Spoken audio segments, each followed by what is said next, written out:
नमस्कार, आप देख रहे हैं आज तक। आपके साथ मैं हूं शुभांकर मिश्रा। दोपहर के 12 बज गए हैं और आज ब्रेकिंग न्यूज की शुरुआत करेंगे लखनऊ के होटल से आई एक बड़ी खबर से। दरअसल एक होटल में आग लग गई है। हजरतगंज के होटल लेवाना में भीषण आग लगी। बुझाने और रेस्क्यू ऑपरेशन का काम लगातार जारी है। पिछले 4 घंटे से काम चल रहा है। करीब 15 लोगों को बचाया जा चुका है। बाकी का रेस्क्यू ऑपरेशन लगातार जारी है। होटल में आग सुबह 7:30 बजे के करीब लगी थी। 8 बजे से दमकल कर्मियों ने रेस्क्यू ऑपरेशन को शुरू किया। आग की भयावता को देखते हुए एसडीआरएफ की टीम को इसमें लगाया गया है। यूपी की राजधानी के पॉर्श इलाके में इतने बड़े होटल में इस तरह की आग और रेस्क्यू ऑपरेशन में देरी को गंभीरता से लेते हुए यूपी सरकार ने उच्च स्तरीय जांच के आदेश दिए हैं। जांच कमेटी में प्रमुख सचिव गृह, प्रमुख सचिव चिकित्सा और अन्य सीनियर अफसरों को शामिल किया गया।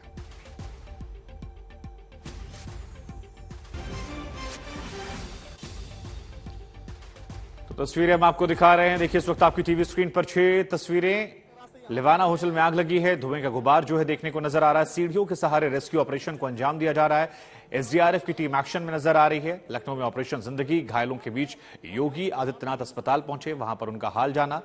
लेकिन लखनऊ के होटल में जो ये आग लगी, इससे 2 लोगों की मौत की खबर सामने आई है। कई लोगों के घायल होने खबर सामने आई है और हैरान करने वाली खबर, क्योंकि लखनऊ का ये इलाका जो हजरतगंज इलाका है, ये अपने आप में पॉश इलाका है। बगल में विधान सभा भी है और ऐसे में होटल में आग लगने के बाद कई सारे सवाल है। मसलन पहला सवाल तो यही है कि आखिरकार होटल में आग कैसे लगी, वजह क्या थी?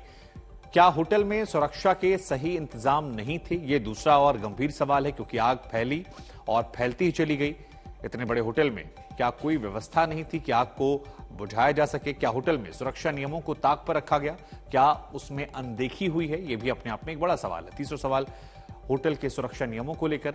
चौथा सवाल यह कि आखिरकार इतने पॉश इलाके में होटल होने के बावजूद आग को काबू करने में इतना ज्यादा वक्त क्यों लगा? क्या लखनऊ फायर ब्रिगेड के पास आग बुझाने के अत्याधुनिक साधन नहीं हैं? यह भी अपने आप में एक बड़ा सवाल है, क्योंकि बार बार हम कह रहे हैं कि विधानसभा बगल में ही है। गंज में काफी लोग घूमने आते हैं, शाम को गंजिंग करने आते हैं। ऐसे में ये इलाका जो है ये भीड़भाड़ वाला इलाका है और यहां के आसपास होटलों में अगर ऐसे आग लगती है तो फिर संसाधन देर में क्यों पहुंचते हैं? अपने आप में एक बड़ा सवाल है। तो देखिए, कार को भी लोग धकेल कर यहां से हटा रहे हैं। होटल से निकलता धुआं, आफत में जान। तो होटल की पत्रावलियां उनको मंगा लिए हैं और जो स्थानीय पुलिस के अधिकारी हैं उनकी जांच कर रहे हैं। उसमें दोनों का नाम पता अभी आपको 10 मिनट में पता चल जाएगा। लेकिन दोनों परिवारों तक हम सूचना भेज रहे हैं। जो पीड़ित परिवार है उनको हर स्थिति में सरकार उनके साथ खड़ी है और ये बहुत ही दुखद घटना है। 7 लोग घायल हैं, उनका इलाज चल रहा है। इलाज की में कोई कोताही नहीं बरतेंगे। मैं स्वयं इस बात को मॉनिटर करूंगा और जो 2 लोग अपने जीवन को आहुति दिए हैं इस दुखद दुर्घटना में, उनके परिवार तक हम सूचना भेज रहे हैं और पीड़ित परिवार के साथ पूरी सरकार अभी हर स्थिति में हम इस समस्या को, जो ये दुर्घटना हुई है, इसको हम हल करने में लगे हैं। और ये अब आपको सीधे ले चलते हैं बीजेपी की प्रेस कॉन्फ्रेंस में, सुनते हैं क्या कुछ वो कह रहे हैं।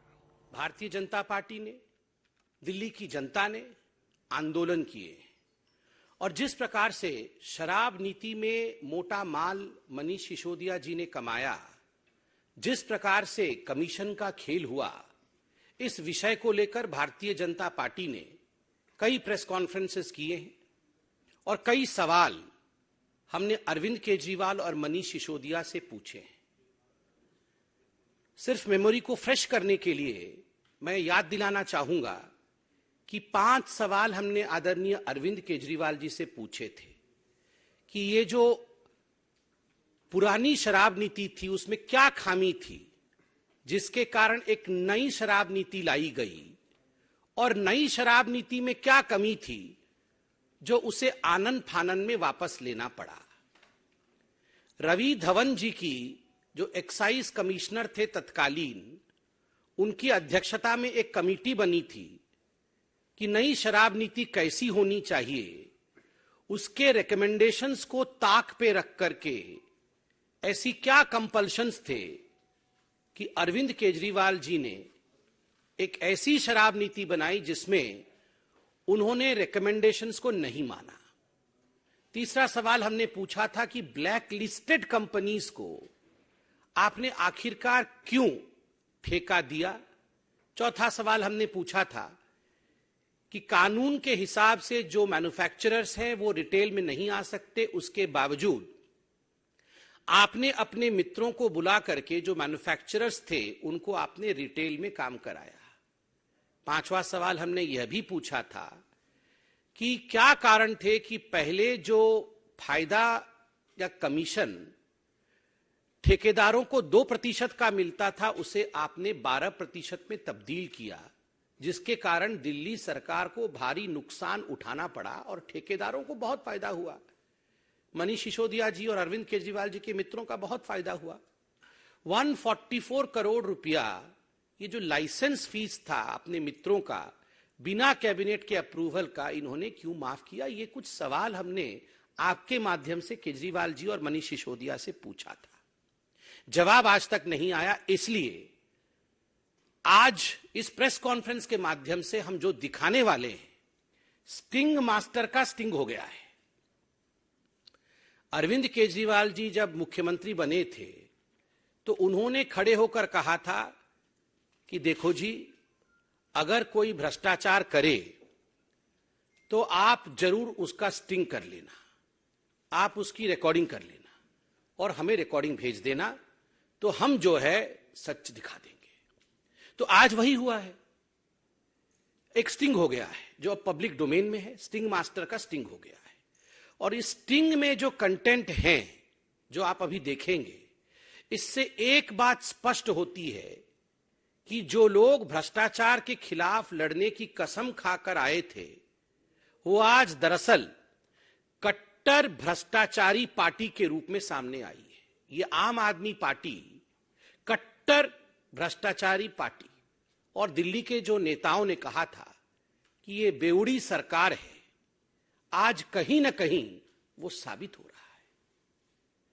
बिल्कुल ब्लैक एंड व्हाइट में आज इस स्टिंग में आप देखेंगे कि अरविंद केजरीवाल और उनके सिपह सलार मनीष सिसोदिया ने किस प्रकार से मोटा माल कमाया है, अपने मित्रों से कैसे पैसे कमाए हैं, कैसे दलाली ली है।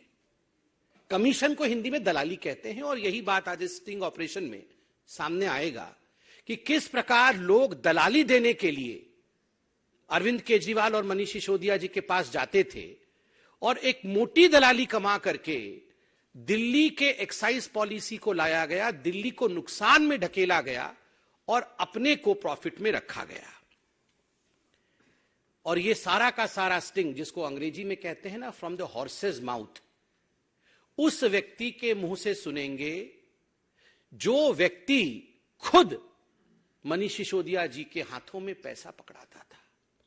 मोटा माल जो मनीष सिसोदिया को दलाली और कमीशन के रूप में देता था, आप खुद उस व्यक्ति के मुंह से सुनेंगे। आपने देखा होगा जो आरोपी लिस्ट है सीबीआई की, उसमें 13 नंबर आरोपी जो है उसका नाम है सनी मारवा। तो सनी मारवा के पिताजी हैं जिनका नाम है कुलविंदर मारवा, ये सब एक साथ काम करते हैं, एक ही कंपनी में डायरेक्टर इत्यादि है, बेटे पिता सब। तो ये कुलविंदर मारवा का एक स्टिंग ऑपरेशन सामने आया है जिसमें वो पूरा मोडस ऑपरेंडाई, किस प्रकार से कमीशन खाया जाता था और केजरीवाल सरकार की नीति कैसी थी, इसका पर्दाफाश करते हैं।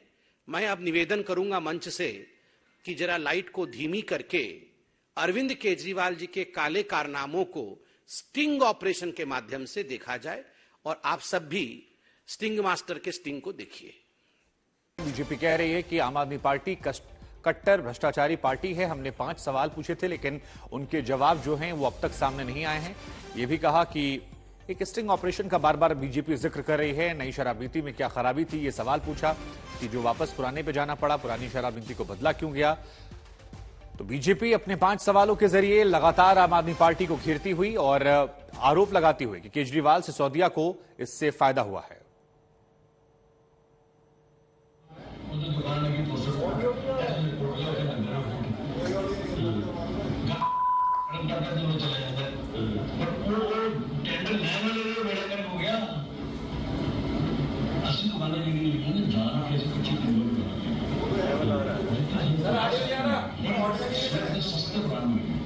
सस्ते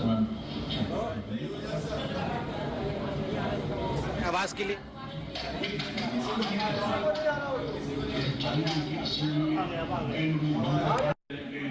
आया, अब आया।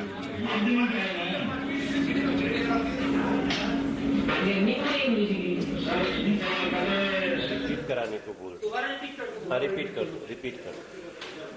मुझे लगता है कोई आवाज में डिफिकल्टी थी, तो हम शुरू से इसे रिपीट कर रहे हैं ताकि आप लोग दोबारा देख सके और सुन सके। Please repeat.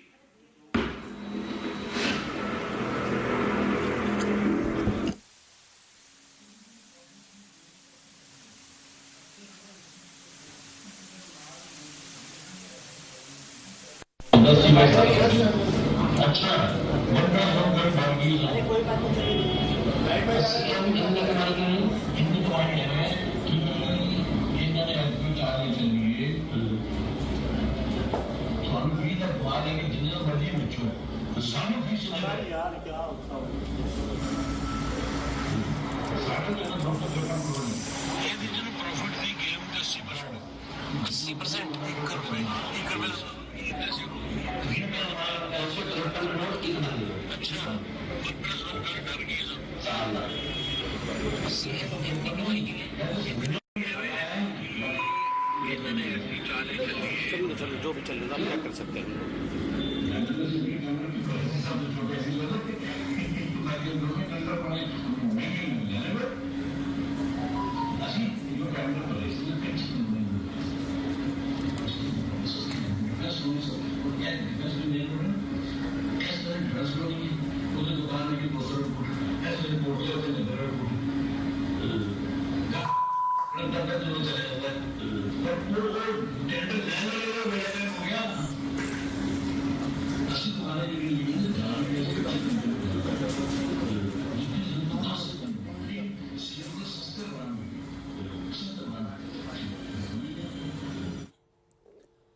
तो बीजेपी को आप सुन रहे थे। बीजेपी की तरफ से ये वीडियो जो है ये जारी किया गया है और स्टिंग ऑपरेशन बीजेपी से बता रही है। ये आरोप लगा रही है कि नई शराब नीति के तहत मोटा पैसा जो है वो आम आदमी पार्टी ने कमाया है। 5 सवाल पूछे। यहां पर आपको मनोज तिवारी, संबित पात्रा, ये तमाम लोग नजर आ रहे हैं जिन्होंने आज ये वीडियो जारी किया है और इस वीडियो के जरिए आरोप लगाया है कि आम आदमी पार्टी एक कट्टर भ्रष्टाचारी पार्टी है। यही वो वीडियो है।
जबकि एक करोड़ ठेका 250 करोड़ छुट्टियां के जो सोलह देता वो कहता 250 वाला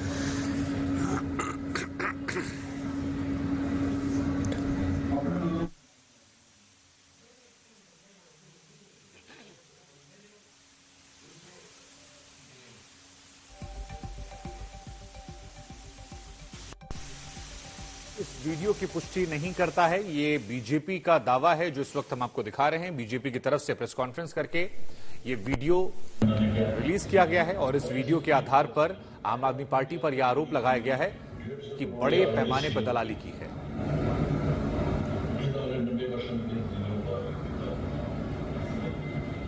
उन्होंने जो खेल खेले उनके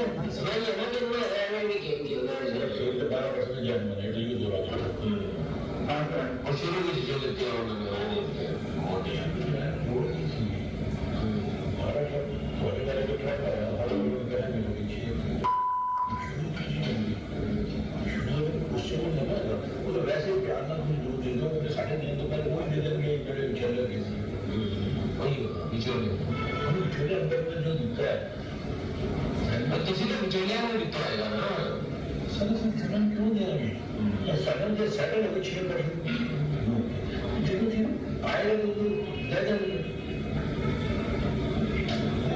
6% आसान करना चाहिए, 6% देना या काम नहीं चाहिए। सुनो, आज कल को माल है 100 करोड़ का, 12 करोड़ रुपया कमीशन आ रही, 6 करोड़ काला करके आने दो, दिक्कत नहीं सर। 6 करोड़ काला किस्सा करोगे वो तरीका से दसो काला देना को काटो मोटो मुझे थोड़ी पहले दे देंगे।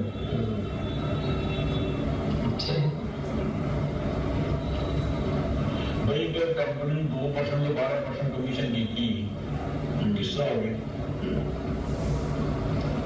ढाई वगैरह में दिल्ली के बाद पंजाब में चले, जिन्हें पंजाब ठेके रहे तो पिट्टे का नहीं पंजाब वाले जो शराब का काम करता था,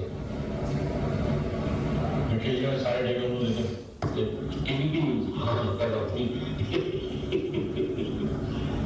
तो हम सारे आ गए। हाँ जी क्या है जी, कौन है, कहाँ है जी, क्या हुआ जी, बताओ जी।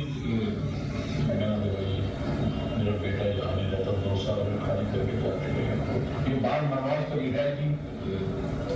मैं कैसा चाचा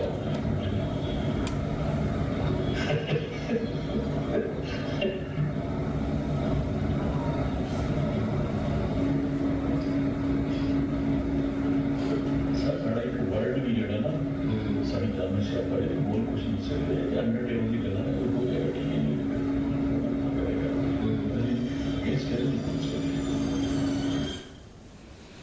धन्यवाद। लाइट ऑन करिए। आप सबने देखा, हमने आपको कहा था कि ये शराब, कमीशन और घोटाला, एक्साइज नीति को लेकर किस प्रकार से अरविंद केजरीवाल और मनीष सिसोदिया जी ने किया है, ये आप सबने देखा है। वैसे तो आप सबने अभी तक आप सब समझ ही गए होंगे कि वास्तविक रूप में इसमें हुआ क्या है।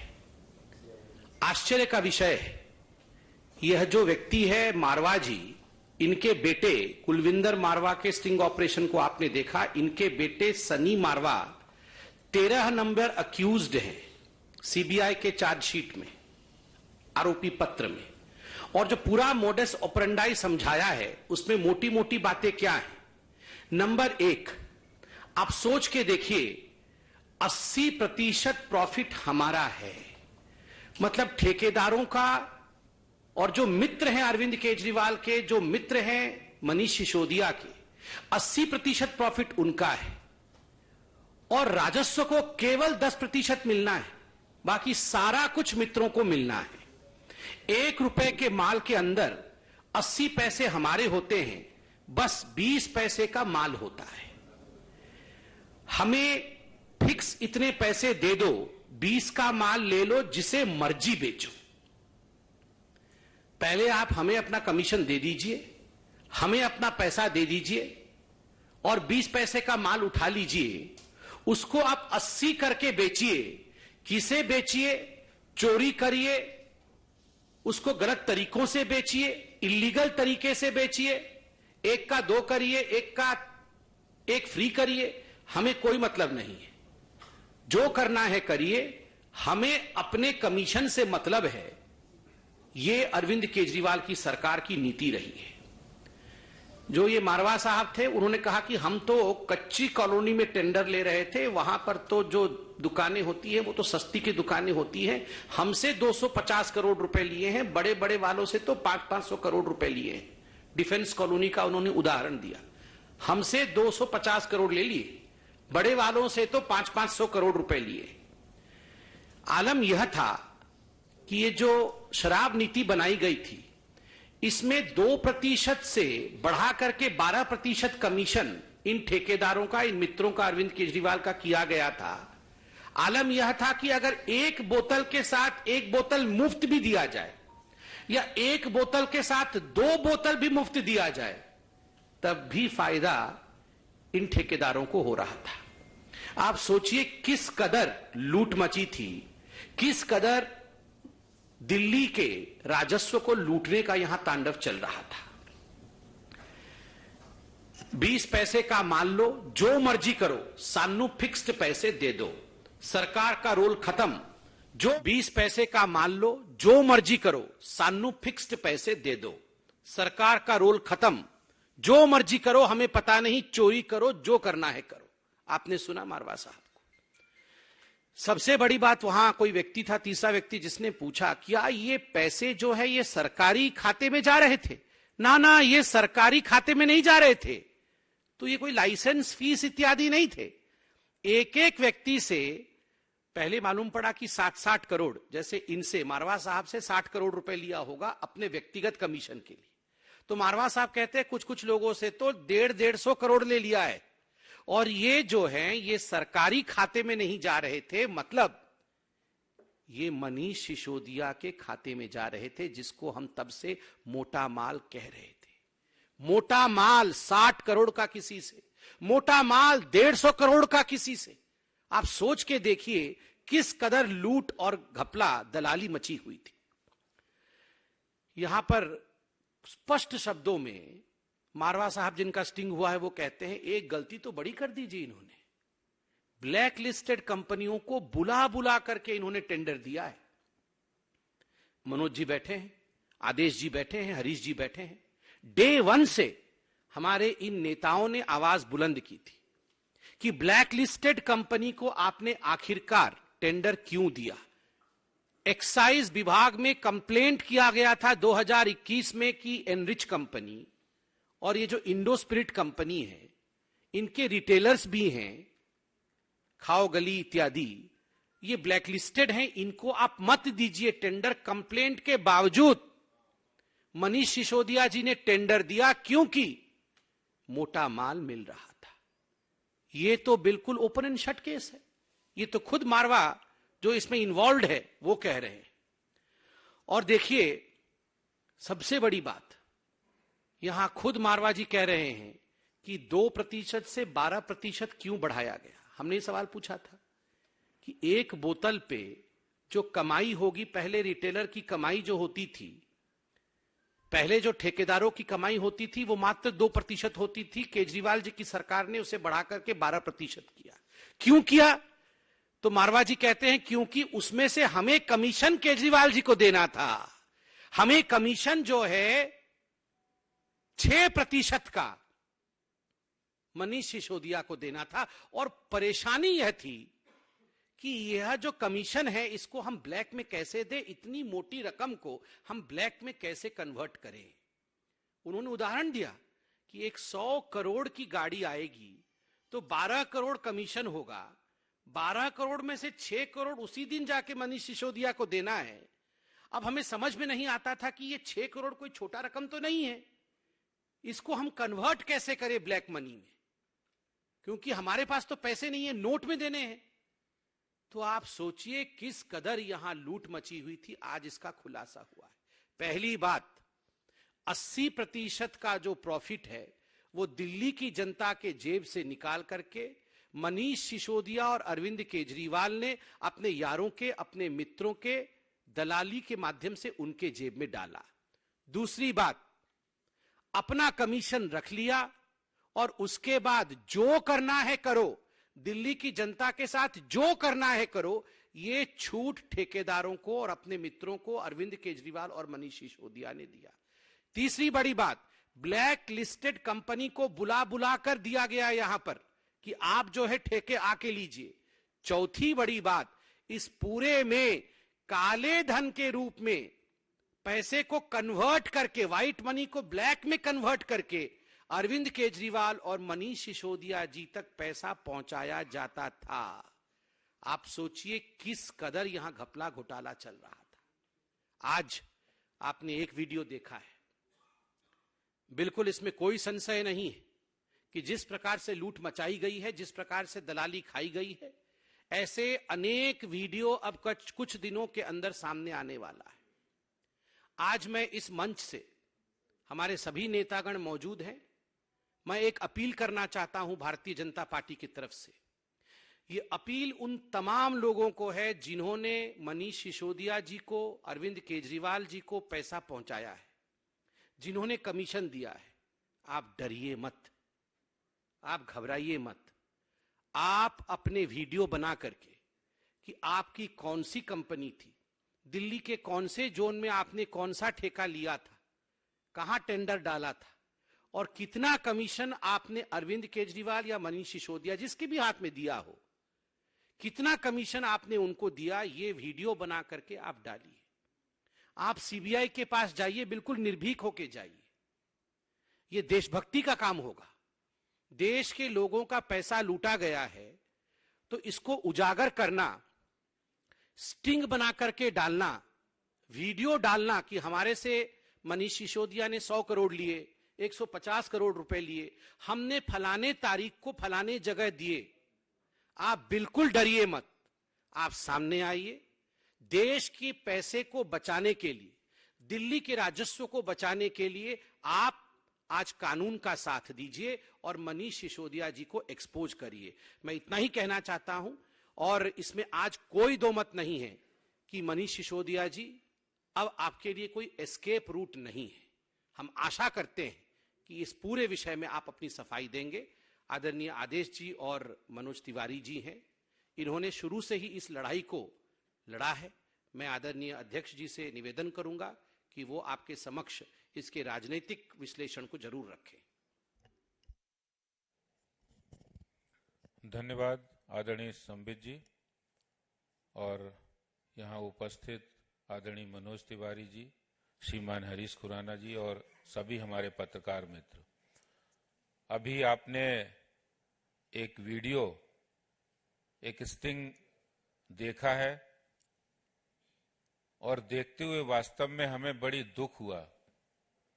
एक मन में तकलीफ हो रही थी एक तरफ कि एक ऐसा व्यक्ति जिसने दिल्ली को पता नहीं कितने सपने दिखाए, दिल्ली को सिंगापुर, लंदन बनाने के भी सपने दिखाए और जो ईमानदारी की बात करते करते हाथ में तिरंगा पकड़कर महात्मा गांधी की तस्वीर लेकर दिल्ली में आए थे और कुर्सी पाने के बाद वो क्या से क्या हो गए देखते देखते।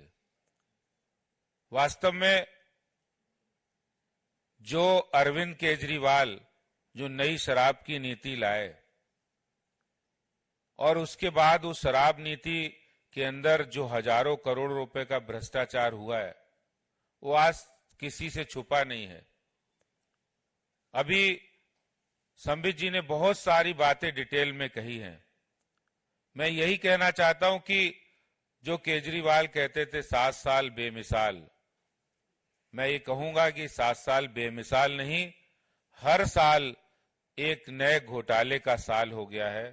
केजरीवाल ने नई शराब नीति लाकर जनता के टैक्स के पैसे को बर्बाद किया है अपने स्वार्थ के लिए, आम आदमी पार्टी के लिए, शराब माफियाओं के लिए। और आज शायद आज जो शिक्षक दिवस है, गुरु दिवस है, इस पर इनके जो गुरु हैं अन्ना हजारे जी, वो भी आज बड़े बड़े आंसू निकाल कर रो रहे होंगे। अभी कुछ ही दिन पहले उन्होंने एक चिट्ठी भी लिखी थी, अरविंद केजरीवाल को चिट्ठी लिखी कि आपने जो हमारे समय सिद्धांत बनाए थे, स्वराज पुस्तक में लिखा था कि हम बेईमानी नहीं करेंगे, हम भ्रष्टाचार नहीं करेंगे, हम शराब के ठेके खुलने नहीं देंगे, लेकिन आपने दिल्ली के मुख्यमंत्री की कुर्सी पाने के बाद शराब माफियाओं को बढ़ाने के लिए, उनसे पैसे लेने के लिए, भ्रष्टाचार करने के लिए आपने अपने वो सभी नियम, कानून, सिद्धांत, विचारों को तिलांजलि दे दी और सत्ता पाते ही आप भ्रष्ट बन गए। आज वो गुरु भी अन्ना हजारे भी रो रहे हैं। आज जिस तरह से कुलविंदर मारवा ने जो वीडियो में जो बातें कही हैं, और उन बातों में बिल्कुल स्पष्ट हो रहा है कि कैसे शराब की बिक्री बढ़ी और दिल्ली के राजस्व की में कमी आई। स्पष्ट हो रहा है कैसे रिटेलर का, शराब के ठेकेदारों का कमीशन बढ़ा और दिल्ली के राजस्व में कमी आती चली गई। ये बात बिल्कुल सही है कि पहले 330 रुपए प्रति बोतल जो राजस्व आता था, वो घटकर नई शराब नीति में शराब ठेकेदारों को फायदा दिलाने के लिए वो घटकर 8 रुपए 27 पैसे रह गया। वास्तव में आज दुख तकलीफ के साथ एक गुस्सा भी है, और गुस्सा इसलिए है कि हमारी दिल्ली, जो एक बेहतर दिल्ली होनी चाहिए थी, जिसकी जिम्मेदारी दिल्ली की जनता ने अरविंद केजरीवाल को सौंपी, मनीष सिसोदिया को सौंपी, लेकिन वो दिल्ली की बेहतरी के लिए, दिल्ली के लोगों की बेहतरी के लिए काम करने की बजाय वो शराब के ठेकेदारों की बेहतरी के लिए काम कर रहे थे। वो दिल्ली के हर घर में पानी पहुंचाने की बजाय हर गली मोहल्ले के नुक्कड़ों पर शराब के ठेके खोलने में व्यस्त थे। वो दिल्ली में बेहतर व्यवस्थाएं बनाने की बजाय वो शराब माफिया कैसे फायदा लें, इसके लिए नई नई पॉलिसी बना रहे थे। मैं अरविंद केजरीवाल जी से आज बहुत संक्षेप में कहना चाहता हूं कि अगर जरा भी आपको शर्म है इस स्टिंग ऑपरेशन के बाद, अगर आपको जरा भी शर्म है तो मनीष सिसोदिया को बर्खास्त करें। अगर आपकी अंतरात्मा जरा भी झकझोर रही है कि आप ईमानदारी की बात करते थे, बेईमानी करी है आपने, तो आप तुरंत दिल्ली के उप मुख्यमंत्री, शराब मंत्री को तुरंत मंत्रिमंडल से बर्खास्त करें।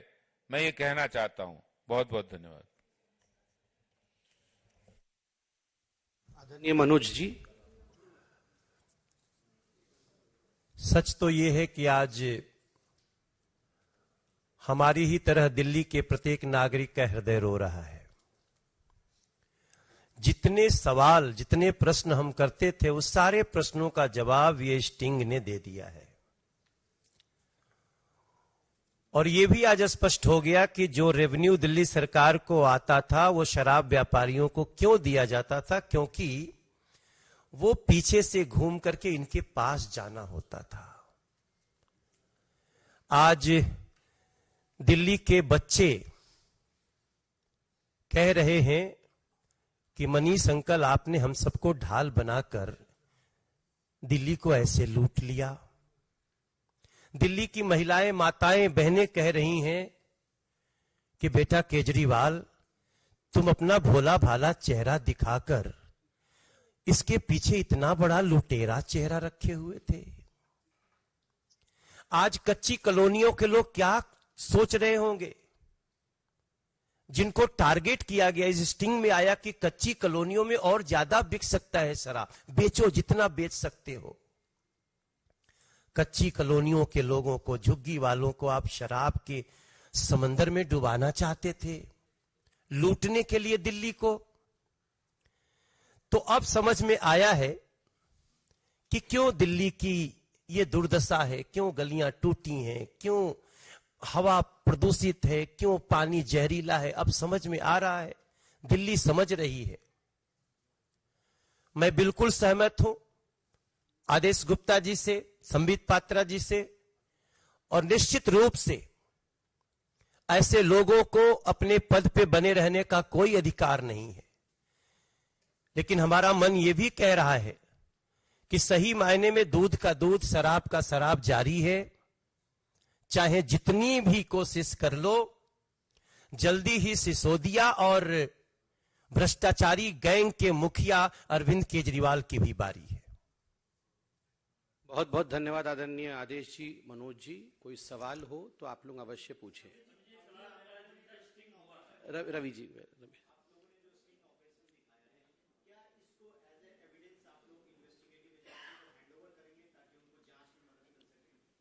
देखिए, जहां तक इन्वेस्टिगेटिव एजेंसीज का सवाल है, भारतीय जनता पार्टी तो डे वन से, जब से लिकर पॉलिसी, नई लिकर पॉलिसी सामने आई, उस विषय को लेकर भारतीय जनता पार्टी ने एक्साइज विभाग में भी कंप्लेंट किया था, जिसका नतीजा हमने आपको दिखाया है।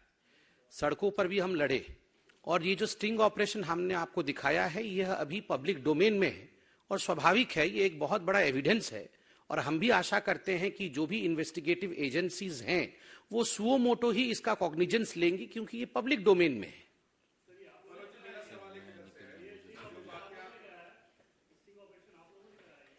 नहीं, ये तो पब्लिक डोमेन में है, ये तो आप लोगों के माध्यम से हमें पहुंचा है।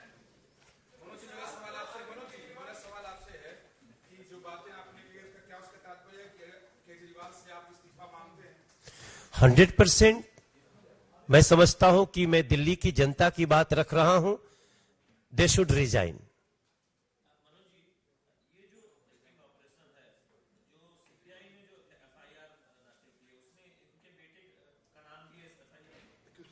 तेरह नंबर अक्यूज मैंने बताया, 13 नंबर अक्यूज सनी मारवा इनका बेटा है।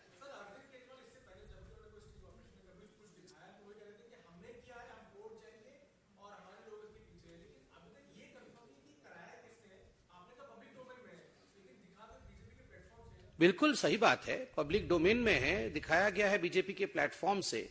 अब मारवा जी भी है, उनसे भी आप लोग पूछताछ करिए कि उनका है कि नहीं। पहले आम आदमी पार्टी डिनाई तो करे, फिर अगला जो कदम होगा वो हम उन्हें बताएंगे। पहले वो डिनाई तो करे, उनका डिनायल नहीं आया अभी तक। धन्यवाद। थैंक यू जी।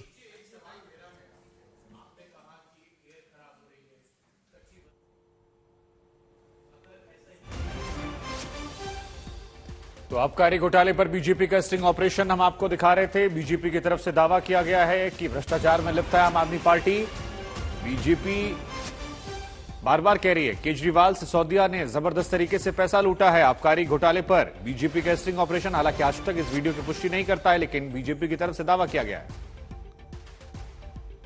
व्यवसाय का मतलब ये नहीं होता कि उसकी आड़ में हम किसी स्टेट को लूट लें, ये हमारा फोकस है। और बाकी आप जो विषय कह रहे हैं वो बात की बात है। Thank you.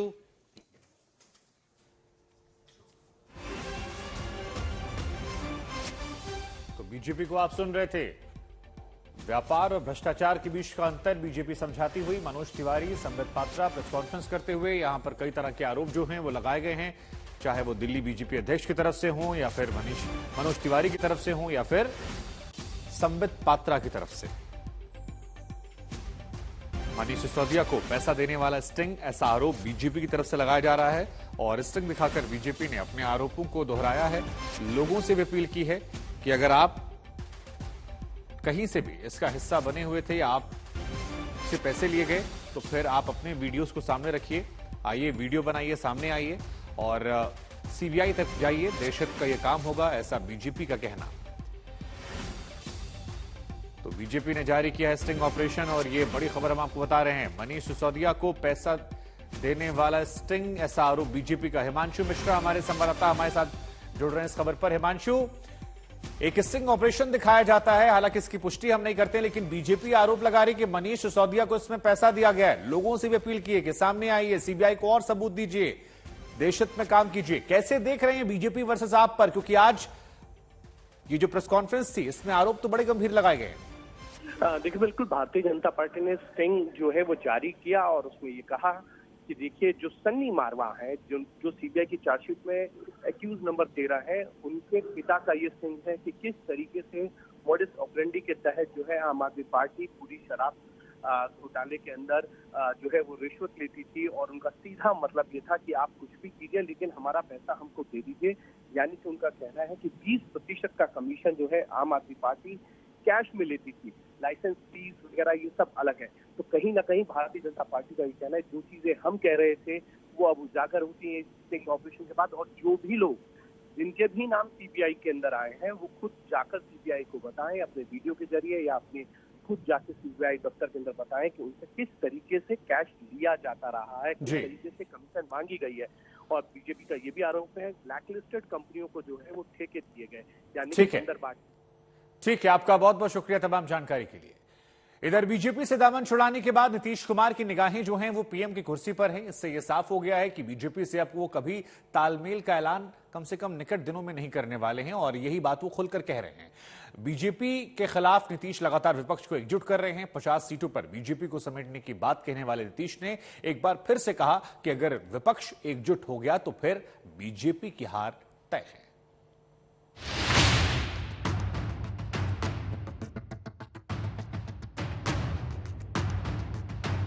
कभी भी अब उनके साथ किसी भी प्रकार का समझौता भविष्य में हम लोग नहीं करेंगे। 2024 अभी दूर है, लेकिन बीजेपी को घेरने के लिए चक्रव्यूह तैयार करने में जुट गए हैं बिहार के सीएम नीतीश कुमार। जेडीयू कार्यकारिणी की बैठक में नीतीश ने पूरा प्लान किया कि किस तरह बीजेपी को दिल्ली की सत्ता से बाहर किया जा सकता है। विपक्ष एकजुट होगा तो इनको हराया जा सकता है। अगर सब आपस में ही लड़ते रहेंगे तो ये नहीं होगा। ये बात हुई अभी हम तो जाने वाले हैं कुछ दिन में दिल्ली भी, या सब लोगों से बात करने वाले हैं जो हम लोगों का साथ दे रहे हैं उनसे तो मिलेंगे ही, लेकिन अन्य कई लोगों से बात हुई है, विभिन्न पार्टी के लोगों से, उनसे भी हमारी बातचीत होगी और सबको हम सुझाव देंगे। अगर ये बात अगर मान लेंगे, चाहे कांग्रेस पार्टी हो या अन्य विरोधी पार्टियां हो, सब मिल करके इस पर अगर गौर करें और मिल करके अगर एकजुट होंगे तो इनका कोई भविष्य नहीं है। लेकिन अगर हम लोग एकजुट अगर नहीं होंगे तो इसको खूब लाभ होगा। कुछ इधर से उधर तो कर रहा है ना आजकल। जेडीयू कार्यकारिणी में बीजेपी पर हमला करते हुए नीतीश के तेवर तल्ख थे। उन्होंने उस मजबूरी का जिक्र किया कि उन्हें क्यों बीजेपी से अलग होना पड़ा, कि किस तरह बीजेपी आरसीपी सिंह को उनकी सरकार गिराने के लिए एकनाथ शिंदे की तरह इस्तेमाल करना चाहती थी। उन्होंने ऐलान किया कि अब वो कभी बीजेपी के साथ गठबंधन नहीं करेंगे। पढ़ करके अपना कुछ कुछ कहते कहते हमको ले गए, चले गए, ये मूर्खता किया हमने। लेकिन उसके बाद जो एहसास हुआ कि किस तरह से हम लोगों के पार्टी को ये तोड़ता है, ये क्या मतलब है? ऐसे लोगों का मतलब क्या है?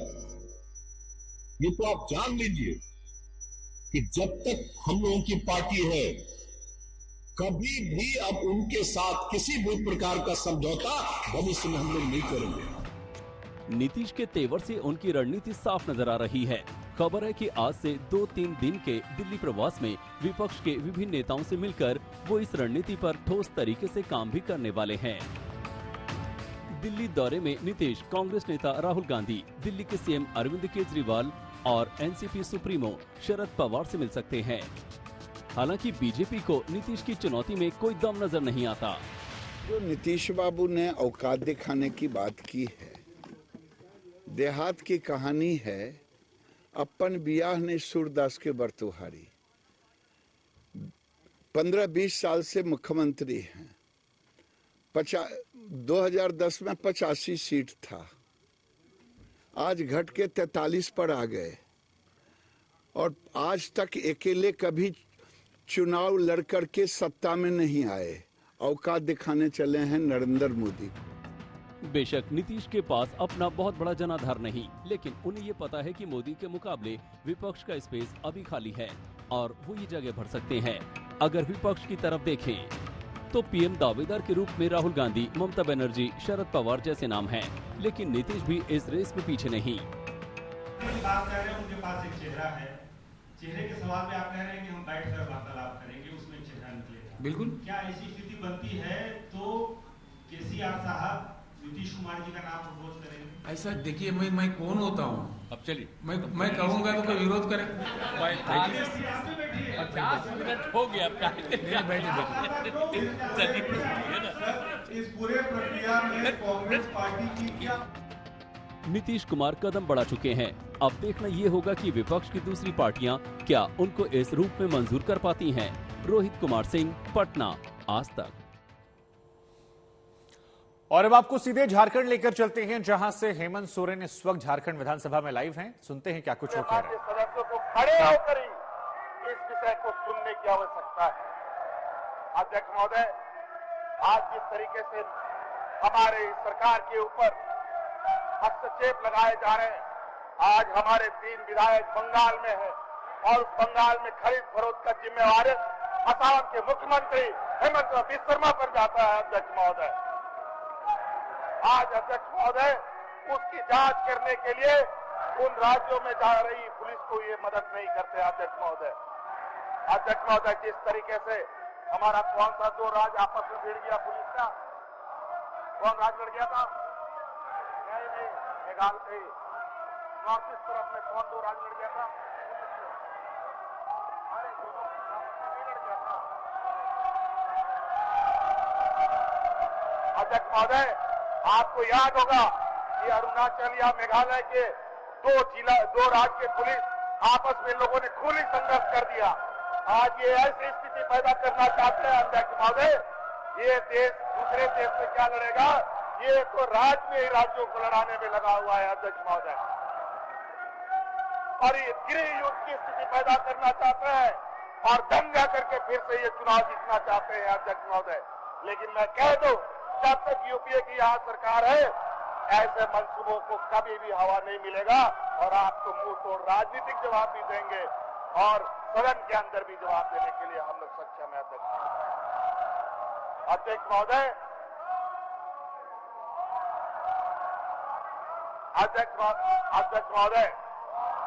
इस राज्य में विगत मुझे लगता है महीनों भर से 15 जब गवर्नर वाला काम करके शुरू हुआ, 25 अध्यक्ष महोदय, 25 अगस्त से इस राज्य में एक ऐसा वातावरण तैयार किया जा रहा है, इलेक्शन कमीशन और हमारे राज्य के महामहिम राज्यपाल के द्वारा। इलेक्शन कमीशन कहता है हमने राज्यपाल को अपना मंतव्य दे दिया है, राज्यपाल कहते हैं और चुपचाप बैठ जाते हैं कि मुझे कुछ पता नहीं है। और अध्यक्ष महोदय, जहां यूपीए के प्रतिनिधि उनसे मिलने जाते हैं तो वो स्वीकार करते हैं कि हमें इलेक्शन कमीशन से जो विवश था वो हमें प्राप्त हुआ है। 2 से 3 दिन हम तो अविश्वास और विश्वास के बीच में यहां पर अविश्वास मत की जब बारी है तो उसमें आप हेमंत सोरेन को सुन रहे थे। बीजेपी पर तमाम तरह के आरोप लगा रहे थे वो।